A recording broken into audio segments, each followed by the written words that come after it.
दोस्तों नमस्कार, मैं जगन्नाथ गौतम। देश रोजाना यूट्यूब चैनल पर आपका स्वागत है। दोस्तों, आज मुद्दे की बात में हम जो चर्चा करने जा रहे हैं वो है कांग्रेस के 138वें स्थापना दिवस पर कांग्रेस का डोनेट फॉर देश अभियान की शुरुआत। दोस्तों, कांग्रेस के राष्ट्रीय अध्यक्ष मल्लिकार्जुन खड़गे जी ने आज से ये पूरे देश में अभियान शुरू कर दिया है कि डोनेट फॉर देश, यानी कांग्रेस की गरीबी मिटाने के लिए उन्होंने कांग्रेस के स्थापना दिवस पर देश के हर नागरिक से कांग्रेस को चंदा देने का आग्रह किया है। और इसका कारण यह है कि कांग्रेस का मानना है कि उसके पास इस समय चुनाव लड़ने के लिए धन की भारी कमी है, अपने प्रचार अभियान को तेज करने के लिए धन की बहुत कमी है। और उन्होंने इसका कारण भी बताया है कि देश का 80% चुनावी चंदा या चुनावी फंड अकेले भाजपा की जेब में जाता है, जबकि मात्र 20% चुनावी चंदा या पार्टी फंड में 20% में देश की बाकी सारी पार्टियां हैं। यानी 80% चुनावी चंदा कॉरपोरेट जगत से अकेले भाजपा हड़प जाती है और कांग्रेस और बाकी जो देश के दर्जनों विपक्षी दल हैं उनके हिस्से में कॉरपोरेट जगत सिर्फ 20% देता है, यानी 20% वो सब में बट जाता है। तो इस तरीके से विपक्षी दलों के पास चंदे की बहुत कमी है। चुनाव लड़ने के लिए, पार्टियों का खर्च चलाने के लिए उनके पास चंदा नहीं बचा है, पैसे नहीं बचे हैं। तो इसलिए कांग्रेस ने सीधे देश की जनता से ये आग्रह किया है कि डोनेट फॉर देश, देश के लिए उसी तरीके से आप चंदा दें। दूसरी आज़ादी की लड़ाई हम लड़ने जा रहे हैं। कांग्रेस जनों का कहना है कि हम देश की आज़ादी के लिए दूसरी लड़ाई लड़ने जा रहे हैं, जैसे कि हमने 1947 से पहले देश को आज़ाद करने के लिए अंग्रेजों के खिलाफ जंग लड़ी थी, आज़ादी की लड़ाई लड़ी थी। अब ये उसी तरीके का वही वक्त आ गया है दोबारा से कि अब जिस तरीके से लोकतंत्र का गला घोटा जा रहा है, जिस तरीके से विपक्षी दलों को जेलों में ठूंसा जा रहा है, जिस तरीके से लोकतांत्रिक प्रक्रिया का गला घोटा जा रहा है, जिस तरीके से लोकतंत्र के चौथे स्तंभ मीडिया को पिछलग्गू इस सरकार ने बना दिया है और लोकतंत्र जैसे आखिरी सांसें गिन रहा है, इस पार्टी ने, भाजपा ने अपने सत्ता काल में संसद को भी एक तरीके से जैसे अगवा कर लिया है। कांग्रेस के राष्ट्रीय अध्यक्ष और दूसरे नेताओं का, विपक्षी दलों का भाजपा पर यह सीधा सीधा आरोप है कि उसने संविधान को खत्म करने का बीड़ा उठाया हुआ है और सरेआम उनके नेता संविधान के खिलाफ, संविधान को बदलने के खिलाफ, लोकतंत्र को खत्म करने के खिलाफ बयान दे रहे हैं।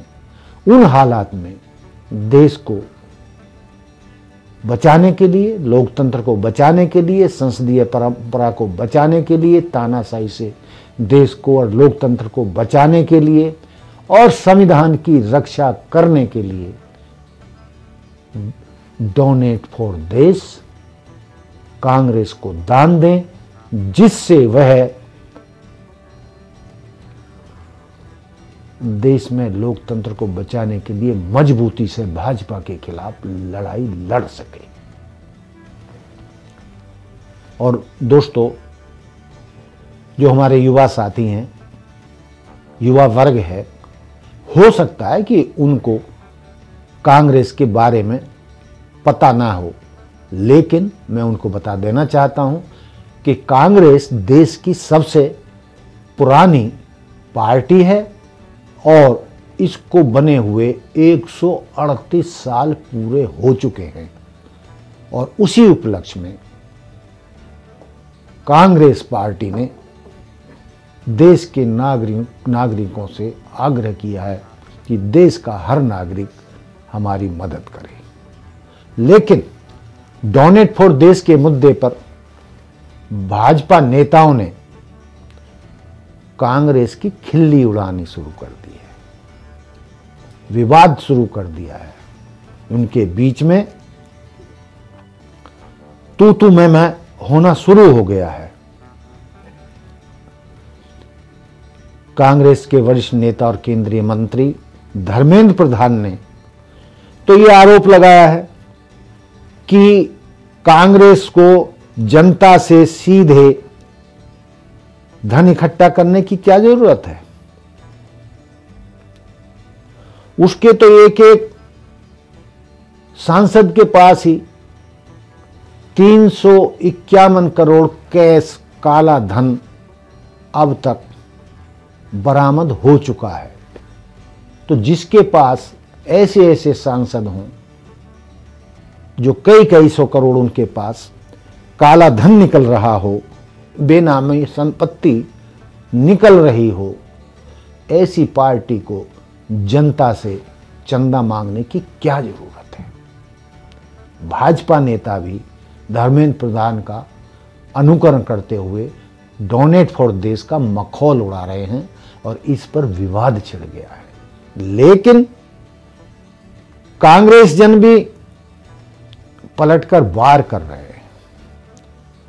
उन्होंने आरोप लगाया है भाजपा नेताओं पर कि वो अपने गिरेबान में झांकें कि किस तरीके से देश के कारपोरेट जगत को उन्होंने मजबूर कर दिया है कि इस लोकतांत्रिक देश में आप विपक्षी दलों को चंदा ना दें, और उसी के दबाव में कारपोरेट जगत 80% से ज्यादा भाजपा को चुनावी चंदा देती है, पार्टी फंड में दान देती है।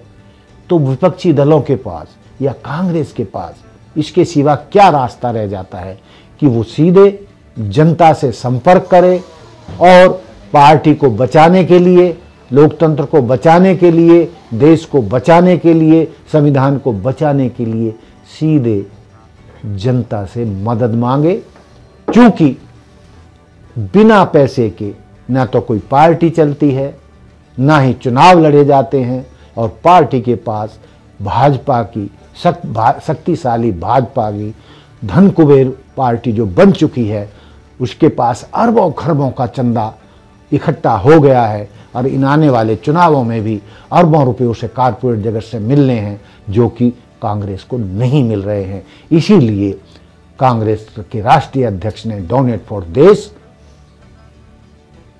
का अभियान चलाया है और उन्होंने देश की जनता से, देश के नागरिकों से आग्रह किया है कि देश का प्रत्येक नागरिक कांग्रेस को बचाने के लिए, देश को बचाने के लिए, लोकतंत्र को बचाने के लिए कम से कम कांग्रेस पार्टी के 138वें स्थापना दिवस पर कम से कम 138 रुपए कांग्रेस को दान दे।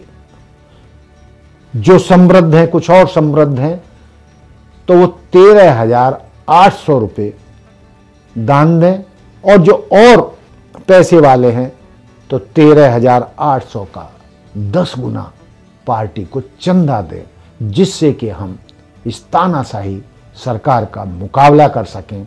और ये जो धन बल पर जिस तरीके से लोकतंत्र का मजाक उड़ाती है, जिस तरीके से सांसदों और विधायकों को खरीदकर विपक्षी दलों की सरकार गिराती है, इतना धन इसके पास हो गया है जिससे कि लोग, जनता, नागरिक उनका ये नंगा नाच सरेआम देख चुके हैं। और ये सारा अन्याय और गैर कानूनी, गैर संवैधानिक कृत्य भाजपा ना करे, इसीलिए कांग्रेस को मजबूत करना और उसको सत्ता में लाना बहुत जरूरी हो गया है। और वो देश की जनता के सहयोग के बिना बिल्कुल संभव नहीं है। और इसीलिए उन्होंने कांग्रेस की गरीबी को मिटाने के लिए देश के नागरिकों से आग्रह किया है। दोस्तों, ये चुनावी चंदे पर तो चिक चिक होती रहेगी, विवाद भी होते रहेंगे, लेकिन जिस तरीके से कांग्रेस ये अभियान चला रही है और इसे दूसरी आज़ादी का नाम दे रही है, कि जिस तरीके से उन्होंने 1947 से पहले आज़ादी की लड़ाई लड़के अंग्रेजों को देश से बाहर भगाया था, इसी तरीके से हम ये दूसरी की आज़ादी की लड़ाई लड़के भाजपा को सत्ता से बाहर निकालेंगे। तो दोस्तों, देखना है कि भाजपा और कांग्रेस का ये अभियान, ये कांग्रेस की गरीबी दूर करने का अभियान कितना सफल होता है, कितना कामयाब होता है, और देश की जनता उसको डोनेट फॉर देश के अभियान के तहत कितना चंदा देती है, जिससे कि कांग्रेस की गरीबी दूर हो जाए। तो दोस्तों, देखते रहिए देश रोजाना, आपको भी पता चलेगा कि इस अभियान का कांग्रेस को कितना फ़ायदा हुआ है।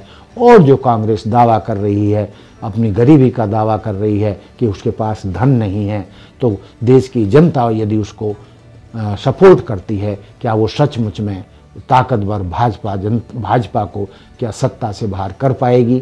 तो दोस्तों, देखते रहिए देश रोजाना। जय हिंद, जय भारत, जय संविधान। नमस्कार।